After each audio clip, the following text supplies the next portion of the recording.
I was ready. I was really close, Kofie, to saying the Clippers are going to beat the Nuggets in a game 7. And then I got on the airplane. And when you get on the airplane, it says something about your senses and your emotions become a lot more clear. That's why you're able to operate like more creatively when you're on an airplane. And something just came over me. It's like, fool, what are you thinking about? That is James Harden and his Game 7 movies over there. Of course something bad is going to happen. And then something bad happened. I closed my eyes for like 5 minutes by accident and looked up, and it was a 25-point game. How did you experience James Harden in Game 7? James Harden, I love any good left-handed basketball player. That's always how I've been in terms of. Are you a left-handed basketball player? Yes, I am. So it was always fun to watch. As am I.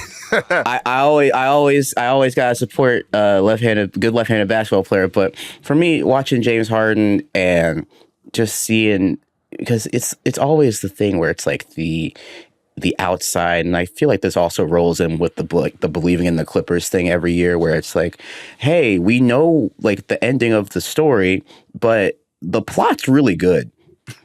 The plot's really good. I'm really liking this character development that's happening. I'm liking this little subplot we got going on with James Harden and Kawhi. But you know how the series is going to end, and it's just so sad every time I see James Harden like walking off that floor after another lackluster performance by our standards of him and by what we've seen him be able to do both in regular season. And it's not, he doesn't have, I mean, it's not like every playoff game is bad. It's just that with the sample size, it's like the most inopportune, like the sample size is big enough for where we see the trend, and it's something that I can't argue against anymore. Right, where I'm like, now it's science. Like, I can't argue against this. This is a really good conducted experiment. I can't just deny it. Right. So I really think that and it frustrates me often how a player not going to the occasion or being good in the playoffs, it kind of, I feel like a lot of times how we talk, it erases everything else about them. So that's always been my thing with celebrating an NBA player, being like, James Harden's one of the best players of all time.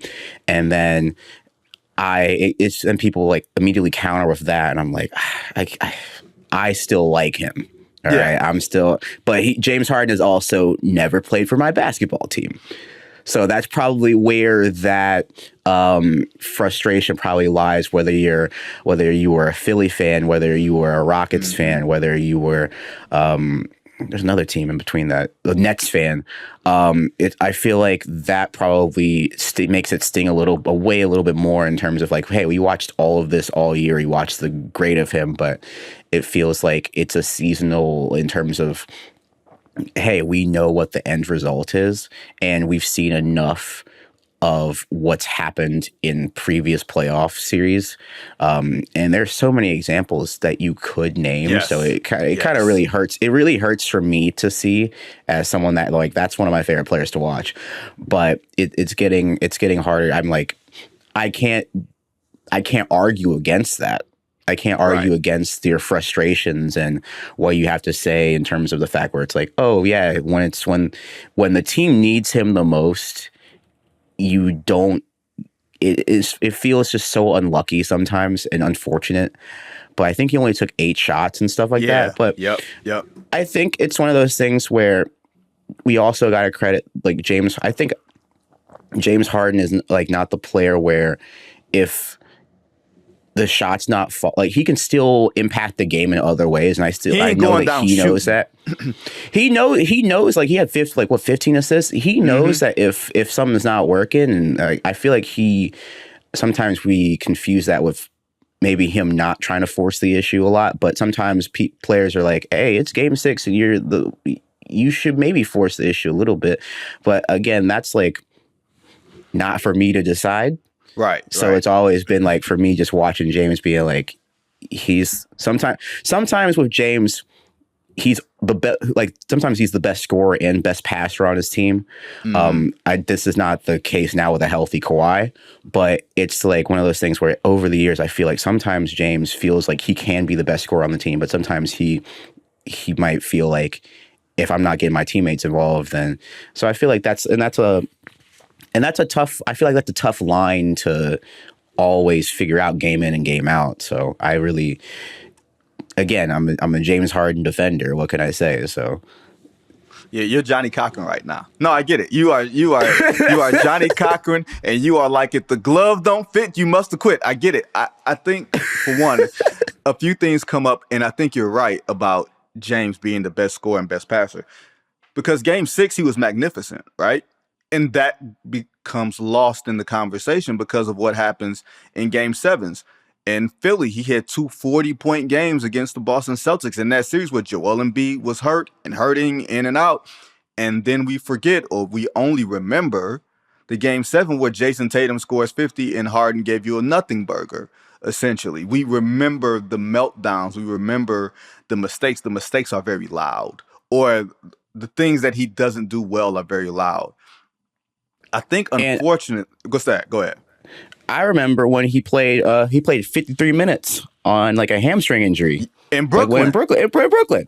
And we give him no credit for that. We give him no credit for that. I will always bring that one up. I'm gonna be like, hey, don't say this man does not want to play basketball. This man will.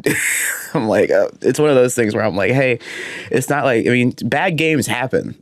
Like bad games happen. Like it's just unlucky that they all happen at the same string of the season. It's one of those things where it just like makes me sad as a fan, where I'm just like, man, I'm like, and he doesn't get credit for taking the best basketball team in the history of mankind to 7 games. And you just point to a lot of things where it's like, it's unlucky. Like one of those things where it's almost like he's unlucky.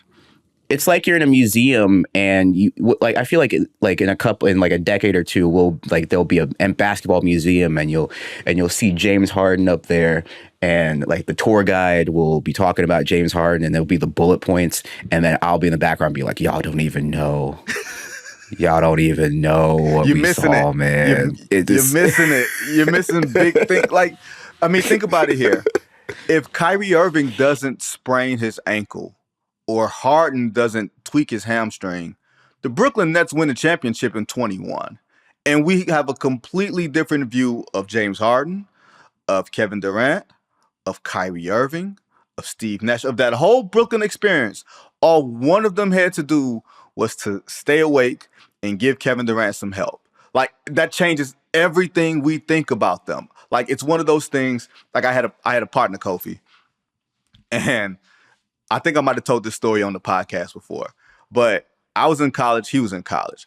Our schools were like an hour away. So he had got in trouble, and the person he called to bail him out was me. I'm all of 21. He's 20. So I go up there. I get, scrounge up whatever cash my broke ass got at the time, right? So after I get him, I'm like cussing him out. I'm like, man, this can't like be happening. And then he was like, it was just the wrong place, the wrong time. This happened. It wasn't anything super serious, but it was just enough on a college campus that's going to get you detained. You know what I told him? You can't be at the wrong place at the wrong time all the time. That's what seems to happen to James Harden. He's at the wrong place at the wrong time all the time. And I don't know if that's one of these like individual sample sizes where, wrong place, wrong time here. That's a justifiable reason. Golden State was the best team on earth. Or, man, this was just one of those breakdowns in his body where, the Brooklyn Nets, like they should have won that. Or Joel Embiid was hurt. Like, it's always reasons for something, but he's always in the middle of it. So it becomes harder and harder to defend as time goes on with these things. Like, I do think he's going to go down as one of the 5 greatest shooting guards of all time. But I don't know, Kofie, if history will remember him more fondly than history remembers Russell Westbrook, because Russell Westbrook is a go-hard. Russell Westbrook going to make the most spectacular mistakes, but you're going to feel like he's all the way in it. You don't always feel like James Harden is all the way in it. and it's like a difference in just demeanor in terms of like on court, off court. It's the demeanor, and like people gravitate, if they're a Westbrook fan, they gravitate towards Westbrook, and like that fan base might be louder than Harden fans because I mean Westbrook has always been that animated on the court, and James Harden has like been animated in times, but it feels like Westbrook's known for that, whereas James Harden is known for having the great work-life balance. That, I mean, if we weren't in the athletic sphere, everybody would be like, "Yo, that's a great work-life balance." But we're in the space of why aren't you in the gym? Why aren't you camping out? Why? I know you got a house, but why don't you have a timeshare in the gym, man? Like, that's the mentality we have for these athletes. So a couple of great work life balance. People say, "Oh, he's not committed." I'm like, that's never. When was that not the case? Like this, yeah. I know that I got on a tangent there. No, but that's it's good. No. What? This is one of the only occupations in the world you can have where a great work life balance is seen as a negative.